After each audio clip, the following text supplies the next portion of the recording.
हज़रत उमर ने कहा बताओ क्या बात है। उसने कहा मेरे भाई जब तुमने मुझे भाई कह दिया तो सुनो, इस झोंपड़ी में मेरी बीवी रहती है, हम दोनों बहुत खुशी खुशी रहते हैं। मेरी बीवी मुझसे बेइंतहा प्यार करती है, लेकिन हम गरीब इंसान हैं।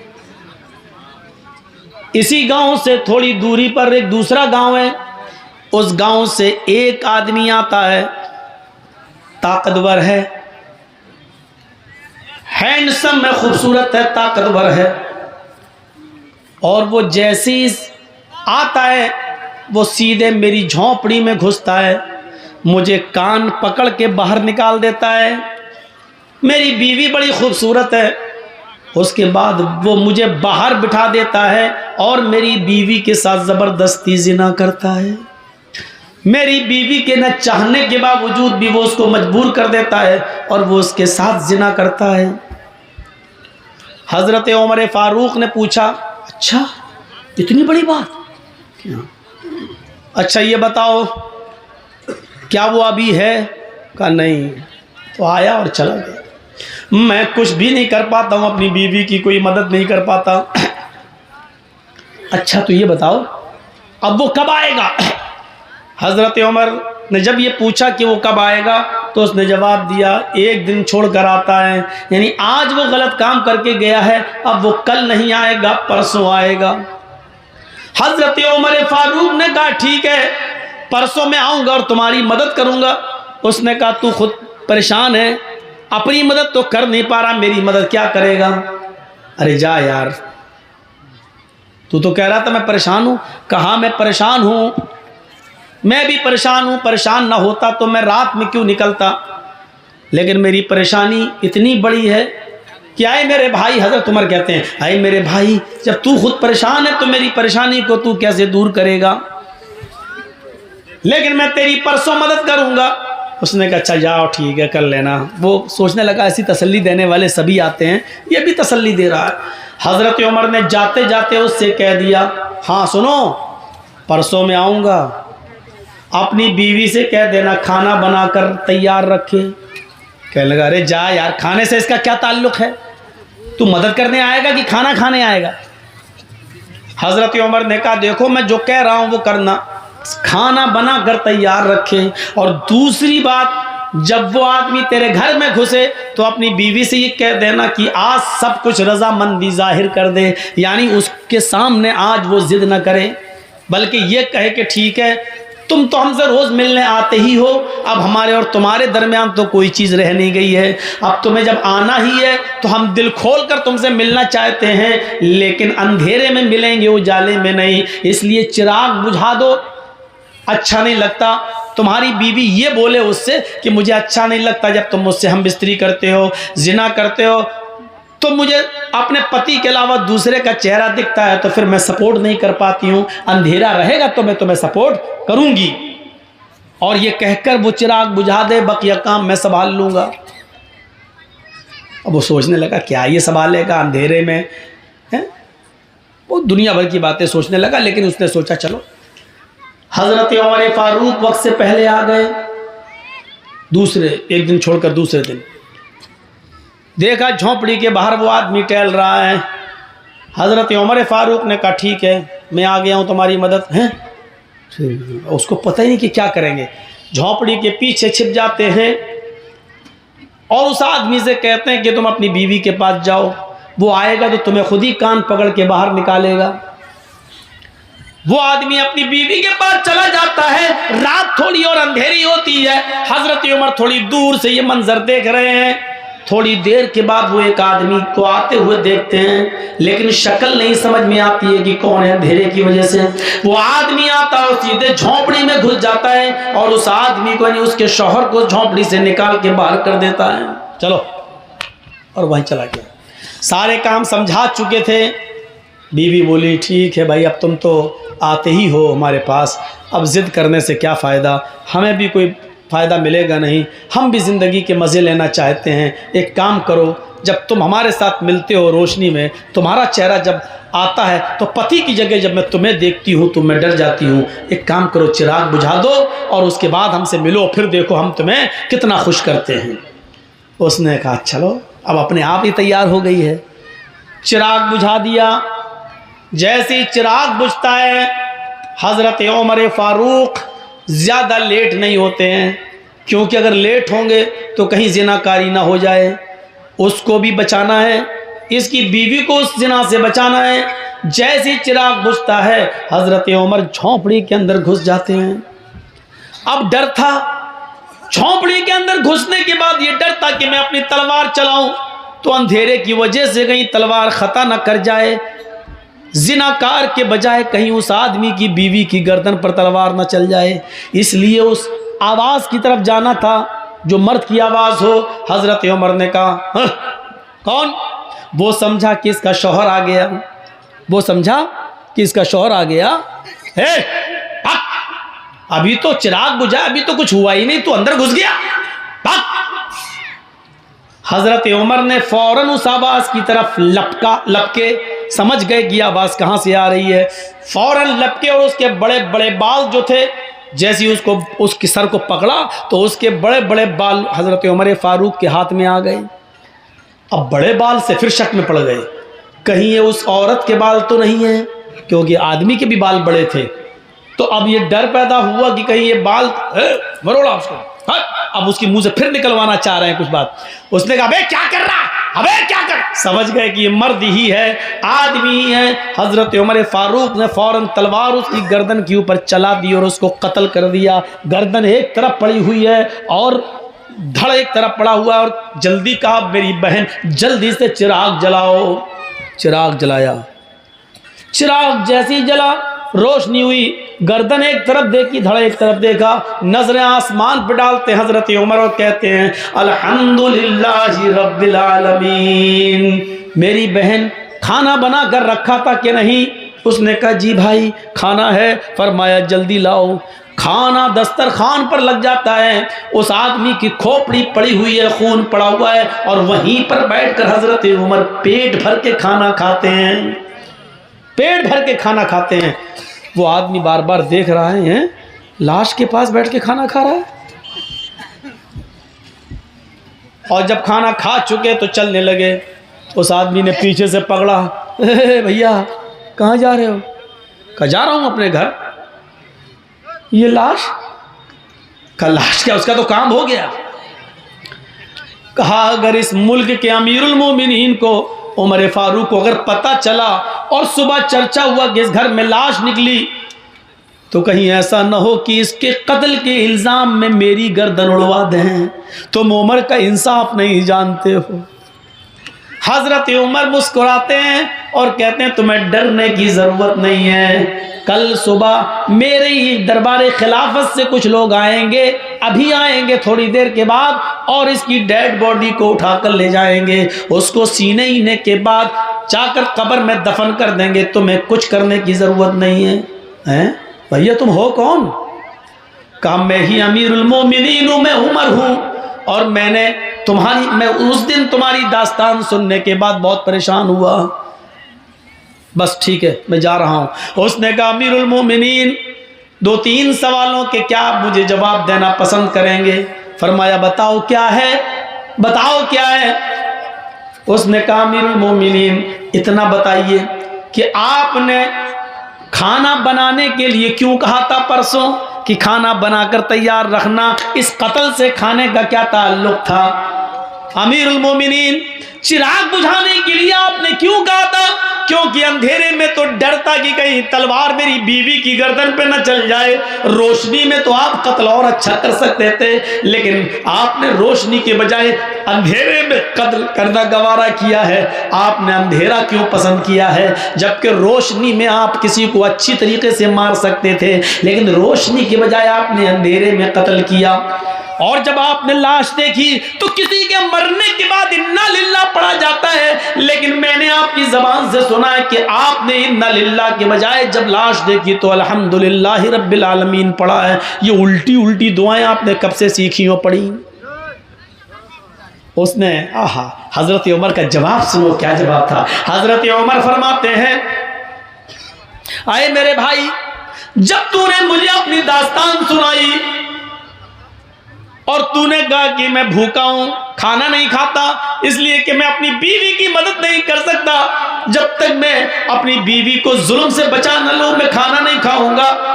जब तूने मुझसे ये बात कही तो उस वक्त मैंने दिल में सोचा, उमर तू कितना बदनसीब है, तू कितना मतलब परस्त है। तेरे खिलाफत के ज़माने में, तेरे दरबार खिलाफत में, तेरे दौर खिलाफत में एक गरीब आदमी की बीवी के ऊपर जुल्म हो रहा है और तू बिस्तर पर चादर ओढ़ के सोता रहता है। कल कयामत के दिन तुझे जवाब देना होगा। आए मेरे गरीब भाई, जब तूने मुझे ये बताया कि एक आदमी आता है और मेरी बीवी से जिना करता है, तो मैंने परसों ही आहद कर लिया था कि उमर उस वक्त तक खाने का एक लुकमा नहीं खाएगा, अपने हलक के नीचे नहीं लाएगा, जब तक कि उस आदमी को कत्ल नहीं कर देगा, और उस आदमी की परेशानी से मैं तुझे नजात नहीं दिला दूंगा, तब तक मैं नहीं खाऊंगा। मैं परसों से अब तक भूखा था, सिर्फ पानी पी रहा था या एक आध खजूर खा लेता था, लेकिन खाने का एक लुकमा भी मैंने नहीं खाया, क्योंकि मैं तेरी मदद करना चाहता था। इसलिए मैंने कहा था कि खाना बना कर रखना। आज इस आदमी के सामने मैंने खाया खाना, इसलिए कि मैं 2 दिन से भूखा था और आज मैंने पेट भर के खाना खाया। अच्छा ठीक है, लेकिन अंधेरे में कत्ल क्यों किया? कहा जब तूने मुझे बताया एक आदमी आता है, हट्टा खट्टा है, हैंडसम है, तंदुरुस्त है, और वो मेरी बीवी से जिना करता है, तो मेरे दिल में ये ख्याल आया, अरे उमर हट्टा खट्टा नौजवान कोई आता और उसकी बीवी से जिना करता है, उसको मालूम है कि उमर की हुकूमत है और उमर बहुत जबरदस्त इंसाफ करते हैं, इसके बावजूद उसको डर नहीं, कहीं ऐसा तो नहीं कि वो उमर का बेटा हो या उमर का भतीजा हो या उमर का कोई रिश्तेदार हो। मैंने ये सोचा इतना गंदा काम इतनी बहादुरी के साथ रात के अंधेरे में अगर कोई कर रहा है तो उसका उमर के रिश्तेदारी से कोई ताल्लुक तो नहीं है, इसलिए मैंने कहा चिराग बुझा देना, क्योंकि जब मुझे डर पैदा हुआ कि वो मेरा बेटा भी हो सकता है, मेरा भतीजा भी हो सकता है, मेरा रिश्तेदार भी हो सकता है, मैं छिप गया और मैं अल्लाह से ये दुआ करता था कि अल्लाह इस काम में मेरा बेटा शामिल ना हो, आए अल्लाह इस काम में मेरा भतीजा या मेरा कोई रिश्तेदार शामिल ना हो,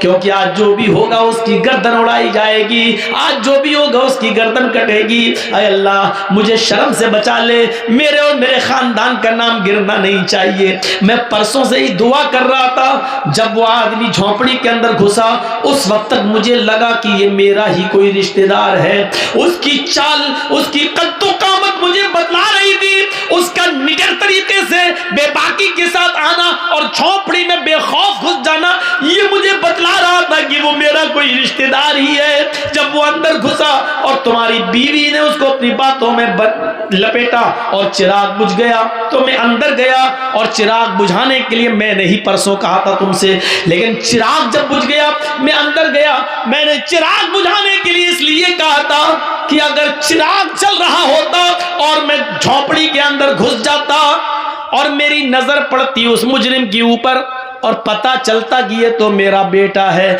मेरा भतीजा है या मेरा कोई रिश्तेदार है, तो हो सकता था कि अपने रिश्तेदार या बेटे या भतीजे को देखकर मेरा गुस्सा ठंडा हो जाता और फिर मैं अपनी तलवार उसकी गर्दन पर न चलाता और तुम्हें बुलाकर रजामंदी का इजहार करता, ले दे के मामला बनाने की कोशिश करता और ये कहता कि कुछ माल ले ले और मामले को यहीं खत्म कर दे। हो सकता था अगर मेरा रिश्तेदार होता तो मैं तुम्हें मनाता, शायद मेरी तलवार न चलती, मेरा गुस्सा ठंडा हो जाता, इसलिए मैंने चिराग बुझाने का हुक्म दिया था ताकि जब मैं तलवार चलाऊं तो मुझे यह पता ना हो कि मैं तलवार अपने बेटे, भतीजे या रिश्तेदार पर चला रहा हूं या किसी गैर पर। फिर मैंने तलवार चलाई, अल्लाह की कसम उस वक्त तक भी मुझे यकीन नहीं था कि मेरी तलवार किस पे चल रही है, मैं यही समझ रहा था ये कोई मेरा रिश्तेदार ही होगा। मैंने अपनी तलवार उसकी गर्दन पे चलाई, जब तलवार से उसकी गर्दन कट के जमीन पे गिरी तो मैंने कहा चिराग चलाओ, क्योंकि मुझे ये देखना था कि ये कोई मेरा बेटा, मेरा भतीजा या मेरे गांव का रिश्तेदार तो नहीं है। जब चिराग तुम्हारी बीवी ने जलाया और जब मैंने उसकी शक्ल देखी तो आसमान पर नजरें डाली, मैंने अल्लाह का शुक्र अदा किया, अल्हम्दुलिल्लाहि रब्बिल आलमीन। हाय अल्लाह, जिस आदमी को मैंने कत्ल किया और जो आदमी जिना करने आता था इसकी बीवी से, ना वो मेरा बेटा है, ना मेरा भतीजा है, ना वो कोई मेरा रिश्तेदार है। ये काम भी एक यहूदी ही कर रहा था, यहूदी की बीवी के साथ। मरने वाले में कोई मुसलमान नहीं है, कोई रिश्तेदार नहीं है। इस पर मैंने अल्लाह ताला का शुक्र अदा किया और इसलिए मैंने अल्हम्दुलिल्लाह कहा, इन्ना लिल्लाह नहीं कहा। तो मेरे भाइयों, इस तरीके से अदल और इंसाफ करते थे। चूंकि उसकी बीवी मजबूर थी, वो जिना नहीं करवाना चाहती थी, सिर्फ आदमी की गलती थी, इसलिए हजरत उमर ने आदमी को कत्ल किया, मर्द को कत्ल किया और उसकी बीवी को उसके जुल्म से आजाद करा दिया। तो इंसाफ ये होना चाहिए और इंसाफ का तकाजा भी यही कहता है कि अदल अदल है और अदल के साथ समझौता नहीं होना चाहिए। आदमी, चार आदमी इधर से बैठे, चार आदमी इधर से बैठे, अब रिश्तेदारी का मुंह देखा जा रहा। ऐसी बात कि सांप भी मर जाए और लाठी भी न टूटे। मौलाना साहब ऐसा रास्ता निकालिए बीच वाला कि कहां बन जाए। नहीं, इस्लाम की दृष्टि में ये नहीं, जुर्म को जुर्म कहो, इंसाफ और अमन को अमन कहो, अदल को अदल कहो, सच को सच कहो, झूठ को झूठ कहो। यही इस्लाम सिखाता है, यही इस्लाम की दावत है और यही इस्लाम कहता है कि वो कोई भी हो और किसी भी धर्म का मानने वाला हो, इंसानियत का दामन आपके हाथ से नहीं छूटना चाहिए। अदल होना चाहिए, इंसाफ होना चाहिए और यही सब मजहब की तालीम है, सारे धर्म की यही तालीम है। मेरे भाइयों, इस्लाम चूंकि सब धर्मों से में आला है, अफजल है, इसलिए इस्लाम ने सबसे ज्यादा इंसानियत को फरोग दिया है। इंसानियत को, अल्लाह के नबी सल्लल्लाहु अलैहि वसल्लम के पास जब दो लोगों का फैसला मुकदमा आता था तो आप दोनों की गुफ्तगू सुनते थे और अगर काफिर की गलती हुई तो काफिर की और मुसलमान की गलती हुई तो मुसलमान की। क्या ये वाकयात आपने नहीं पढ़े हैं? एक यहूदी और एक मुसलमान का झगड़ा अल्लाह के नबी के पास आया, आपने दोनों की गुफ्तगू सुनी और मुसलमान की गलती मानते हुए कहा नहीं तुम गलत हो, ये जमीन इस यहूदी की है, और आपने अपना फैसला सुनाकर उस यहूदी के हक में फैसला कर दिया। मेरे प्यारे साथियों, ये वाकयात बतला रहे हैं कि इंसानियत, इस्लाम अपनी जगह पर है, इंसानियत अपनी जगह पर है। आप मर्डर नहीं कर सकते हैं इंसाफ का, खून नहीं कर सकते हैं इंसाफ का। एक शख्स अल्लाह के नबी के पास आए, दोनों मुकदमा लेकर आए। एक कहता अल्लाह के नबी ये जमीन मेरी है, दूसरा कहता अल्लाह के रसूल ये जमीन मेरी है, ये जमीन मेरी, ये जमीन मेरी। आए थोड़ा सा शोर नहीं। अल्लाह के रसूल ने कहा भाई दोनों सहाबी, अल्लाह के नबी ने कहा भाई जमीन तो किसी एक की होगी और वो दोनों दावे कर रहे हैं। अच्छा एक बात बताइए, किसी चीज पर हम दो दावे करें तो एक ही का तो होगा दोनों में से। तो अल्लाह के नबी ने कहा कि भाई दोनों में से किसी एक का है। अब कोई मानने के लिए तैयार ही नहीं, हर एक कह रहा है ये मेरी, ये मेरी। तो अल्लाह के नबी ने कहा मेरे पास क्यों आए हो? कहा आपसे सच्चा फैसला कराने। अल्लाह के नबी सल्लल्लाहु अलैहि वसल्लम ने फरमाया कि तुम दोनों अपनी बातें रखो, भाई एक तरफा बात सुनकर कभी फैसला मत करना। अल्लाह के नबी ने दोनों को बुलाया, दोनों की गुफ्तगू सुनी, लेकिन अब दोनों में बड़ा अजीब मसला है। भैया बैठ जाओ, राजीव गांधी, ओ मोदी साहब के बेटे बैठ जाओ। दोनों की गुफ्तगू में एक और पेच फंस गया। कभी कभी ऐसा भी होता है, आपके सामने भी ऐसा हो सकता है। जो पंच हों, फैसला करते हो वो सुने। अल्लाह के रसूल के सामने पेच ये फंस गया, एक बेचारा कम बोलने वाला है, एक ज़्यादा बोलने वाला है। जो कम बोलने वाला है वो बात कर ही नहीं पा रहा है, ये ज़मीन मेरी, हमने फलां से ख़रीदा था, ये वो, बेचारा वो बोल ही नहीं पा रहा सही से। और दूसरा बड़ करता चला जा और अपनी बात को बड़ी अच्छी तरीके से रख रहा है। अब बड़े शक, अल्लाह के नबी बड़े उसमें फंस गए, ये बेचारा बात कर ही नहीं पा रहा और ये बड़बड़ करता चला जा रहा है। दोनों में बिल्कुल एक तो ऐसा समझो जैसे मोदी जी चुप होते ही नहीं, बड़ बोलते चले जाते हैं। आपने सुना ना, वो एक आदमी दूरबीन से देख रहा था, मोदी जी पूछते भाई क्या देख रहा है? मैं तो यहाँ खड़ा हूँ, कैमरे में आने का शौक मुझे, तो ऊपर क्या देख रहा है? साहब मैं ऊपर आपको नहीं, आपकी बातों को देख रहा हूँ, कितनी ऊपर जा रही हैं। मैं उनको देख रहा हूँ, इन्हें कितना लंबा फेंकते हैं आप दूरबीन से। तो एक आदमी फेंकने में माहिर, बोलते ही बोलता चला जाता है, बड़ बड़ बड़ बड़ बोलता चला जाता है। और दूसरा उसमें बिल्कुल ऐसा है मनमोहन, वो बोलते ही नहीं, आवाज़ ही नहीं निकलती, वो चुप रहते हैं। तो ये दोनों ऐसे हो गए, एक बंद ही नहीं हो रहा, दूसरा बोलता चला जा रहा है। और एक तो बोलता चला जा रहा, दूसरा बेचारा बोल ही नहीं पा रहा। दोनों की गुफ्तगू सुनने के बाद अल्लाह के नबी ने क्या फैसला सुनाया? सुनो, तुमने अपनी बात अच्छी तरीके से पेश की, तुम अपनी बात अच्छी तरीके से पेश नहीं कर सके, लेकिन फैसला सुनिए क्या कहा।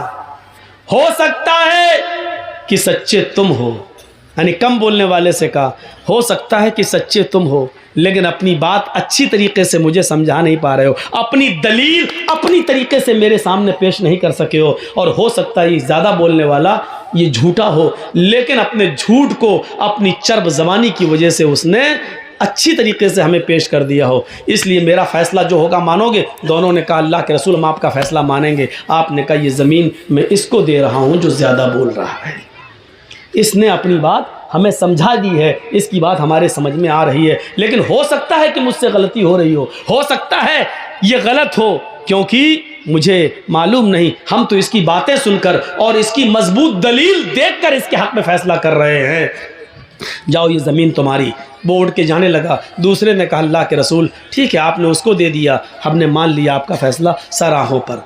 जब वो उड़ के जाने लगा, जिसको ज़मीन का टुकड़ा दिया, तो आपने कहा सुनो, ये ज़मीन का टुकड़ा लेकर जा तो रहे हो, ये फैसला मैंने तुम्हारे हक में तो कर दिया है, लेकिन तुम्हारा दिल अच्छी तरीके से अंदर से जानता है इस ज़मीन के मालिक तुम हो या नहीं, ये अच्छी तरीके से तुम जानते हो, क्योंकि मैंने तो तुम्हारी बातें सुनकर फैसला किया है, लेकिन हकीकत में अगर ये ज़मीन तुम्हारी नहीं है और तुम्हें अच्छी तरीके से मालूम है ये ज़मीन किसकी है, अगर ये ज़मीन तुम्हारी नहीं है तो मैं तुम्हें ज़मीन नहीं दे रहा हूँ, फ़इन्नमा हिया क़ित्अतुम मिनन नार, मैं तुम्हें जहन्नम का टुकड़ा दे रहा हूँ। ये सोच के यहाँ से जाइए कि मोहम्मद ने तुम्हें ज़मीन नहीं दी, अगर ये ज़मीन तुम्हारी नहीं तो जहन्नम का टुकड़ा मैंने तुम्हें दिया है। रहोगे तो जहन्नम में, खाओगे तो जहन्नम में, पियोगे तो जहन्नम में, सोओगे तो जहन्नम में, अगर उसी ज़मीन में मरे तो मरोगे जहन्नम में। अब ये सोच कर यहाँ से जाओ, क्योंकि हमें और तुम्हें सबको क़यामत के दिन हिसाब किताब देना है। इतना कहना था अल्लाह के रसूल का।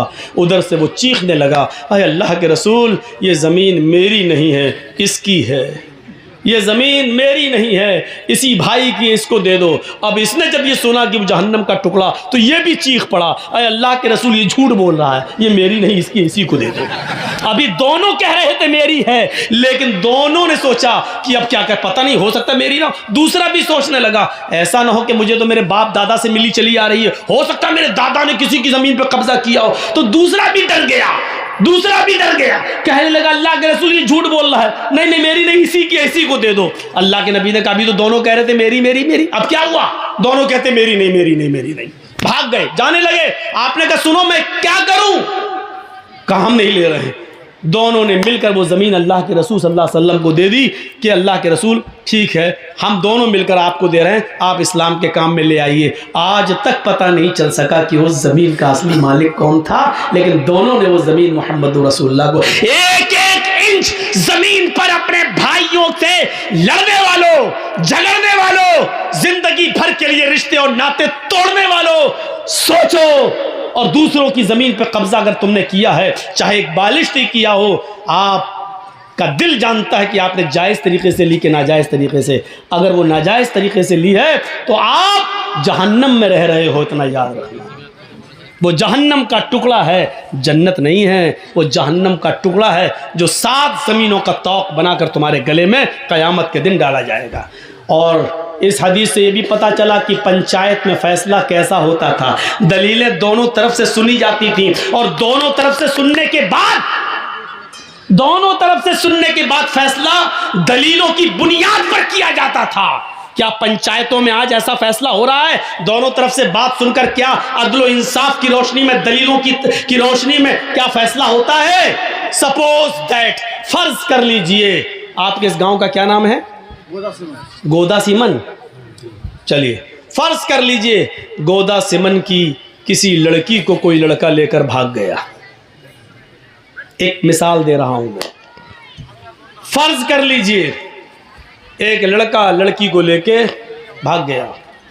लड़की के बाप ने पंचायत बिठाल के कहा कि फला लड़के ने मेरी लड़की का मुंह काला कर दिया है, अब मेरी लड़की समाज में मुंह दिखाने के लायक नहीं है, सच्चा फैसला करिए। पंचायत ने लड़की को बरामद कर लिया। लड़का लड़की दोनों आ गए, लड़के के घर वाले भी बैठे हैं और लड़की के घर वाले भी बैठे हैं। अब पंचायत का काम क्या होना चाहिए? पंचों का काम ये होना चाहिए कि ये देखें लड़का लड़की को लेके भागा या लड़की लड़के को लेके भागी। अब ये होना चाहिए था। अब सवाल पैदा होता कि नहीं साहब, दोनों राजी थे इसलिए दोनों भागे, तो फिर मुझे बताइए कि फिर ये कहां का फैसला है कि जब दोनों अपनी अपनी रजामंदी के साथ भागे तो तुम जुर्माना सिर्फ लड़के के ऊपर लगाते हो और लड़के का जुर्माना लेकर उस जिनाकार लड़की को दे देते हो। ये कहां का आदल है और कहां का इंसाफ है और कहां का फैसला है? मुझे सरपंच और पंचायत में बैठने वाले ये लोग बताएं। कल कयामत के दिन इन सरपंचों को भी अपने अपने जुर्म का हिसाब और अपने अपने फैसलों का हिसाब देना होगा। कुरान करीम ने तो जब लड़का या लड़की में जिना होता है तो जिनाकारी के मामले में लड़की की गलती को माना है। कुरान जब लड़का किसी लड़की के साथ जिना करता है तो कुरान लड़की की गलती ज्यादा मानता है। और इसीलिए कुरान पढ़िए, कुरान ने क्या कहा? अज़्ज़ानियतु वज़्ज़ानी फजलिदू कुल्ल वाहिदतिन मिनहुमा मिअता जल्दा। जिना करने वाली लड़की और जिना करने वाले लड़के, इन दोनों में से हर एक को 100 कोड़े मारो। अगर वो गैर शादीशुदा हैं तो, कुंवारे हैं तो कितने कोड़े मारो? 100। और अल्लाह ने यहां क्या कहा? जिना करने वाली लड़की, यानी पहले लड़की का नाम लिया, बाद में क्या कहा? अज़्ज़ानियतु वज़्ज़ानी, जिनाकार लड़की और जिनाकार लड़का। पहले लड़की फिर लड़का, क्योंकि जिना की शुरुआत लड़की की तरफ से होती है। अगर लड़की किसी लड़के को जिना के लिए दावत न दे तो कोई लड़का किसी लड़की के साथ जबरदस्ती जिना कर ही नहीं सकता है। जबरदस्ती वो होती है कि खींच के खेत में ले जाए और उसके साथ मुंह काला करे। लेकिन लड़का लड़की दोनों गोदा सिमन से भागकर किशनगंज में पकड़े जाए तो इसका मतलब यह है कि लड़का लड़की को खींच के नहीं ले गया है, बल्कि लड़का और लड़की दोनों राजी थे। इसलिए किशनगंज, इसलिए उत्तर दिनाजपुर, इसलिए कटिहार, इसलिए दिल्ली या बंबई में पकड़े गए। लड़की इतनी दूर कोई खींच कर नहीं ले जा सकता है लड़की को, मेरे भाइयों। और जब शुरुआत लड़का और लड़की दोनों की रजामंदी से हुई है तो फिर जुर्माना सिर्फ लड़के पर लगाया जाए और उस जुर्माने का पैसा लड़की या लड़की के माँ बाप को दे दिया जाए। हराम है, हराम है, हराम है ये फैसला। और ये कमाई भी लड़की और लड़की के माँ बाप के ऊपर हराम है, जो उसने लड़के से लेकर अपनी लड़की की जिंदगी के लिए और उसकी शादी के नाम के करने के नाम पर ली है। क्योंकि जब गलती दोनों की थी तो समाज का काम यह था कि अगर सजा दे सकते थे तो दोनों को सजा दें, और नहीं दे सकते थे तो आपने लड़के से जुर्माना लेकर लड़की को क्यों दिया? चलता है तभी तो बोले, आपकी परमिशन की जरूरत थोड़ी थी। लगता है कि इसके ऊपर बीती हुई है, हमें ऐसे ही लग रहा है इसके ऊपर बीती होगी या इसके किसी भाई या किसी के ऊपर तो बहरहाल बीती है। एक आदमी हमसे बोला, मौलाना मियाँ बीवी के हुकूक पे बोलिएगा। हमने कहा मैं समझ गया, इसका मतलब वो अपनी बीवी से बहुत परेशान है। जो आदमी हमको कहता है इस पे बोलो, इसका मतलब ये है कि वो उसमें मुलव्वज़ है, वरना उसको क्या मतलब? मौलाना जो बोलेंगे कुरान हदीस बोलेंगे। तो ये पंचायत का फैसला मेरे भाइयों गलत होता है कि लड़के वाले से पैसे लेके लड़की को दे दिया जाए, नहीं। और शुरुआत जब लड़की की तरफ से होती है, एक बात बताइए कैसे हो सकता है जिना? रेप इस्लाम के अंदर अगर लड़के ने लड़की पर जबरदस्ती की तो लड़की पर तो सजा है ही नहीं, सिर्फ लड़के पर सजा है। और लड़की ने जबरदस्ती की, लड़के को खींचा, तो लड़की को सजा है, लड़के को सजा नहीं है। लेकिन जब दोनों ने रजामंदी के साथ किया है तो दोनों को सजा है इस्लाम के अंदर। मेरे भाइयों इसको सोचिए, साहब उसने लड़की के साथ ऐसा किया तो अब लड़की कहां जाएगी? जहन्नम में जाए। मेरे बाप का क्या जा रहा है, भागी क्यों? साहब लड़की का बाप परेशान है, जिंदगी भर मुंह नहीं दिखाएगा, अबे कमीने, तूने मोबाइल दिया क्यों था अपनी लड़की को? ना मोबाइल दिया होता, ना फोन पे बात होती, ना व्हाट्सएप चलता, ना भागने की नौबत आती। सारी गलती तो लड़की के बाप ने की है और सजा लड़के को मिले कि उससे पैसा लेकर लड़की के बाप को दिया जाए। मेरे भाइयों, ऐसी लोगों को दय्यूस कहा है कुरान ने, भड़ुआ। तेरी लड़की भागी कैसे? तेरी लड़की गई कैसे? तेरी लड़की उस लड़के के साथ लिंक में आई कैसे? तू कर क्या रहा था? घर में क्या कर रहा था तूने अपनी लड़की का से सवाल जवाब क्यों नहीं किया? तूने अपनी लड़की की निगरानी क्यों नहीं की? उस लड़की की नौबत लड़के तक पहुंचने की कैसे आई है? क्या बाप की गलती नहीं है? अगर ऐसी जगह पर पंचायत में हमें बिठाया जाए तो लड़की को 100 कोड़े मारने के साथ साथ 20 कोड़े बाप को भी मरवाऊं। तेरी तरबियत अच्छी नहीं थी इसलिए लड़की भागी है। तू भी मुजरिम है।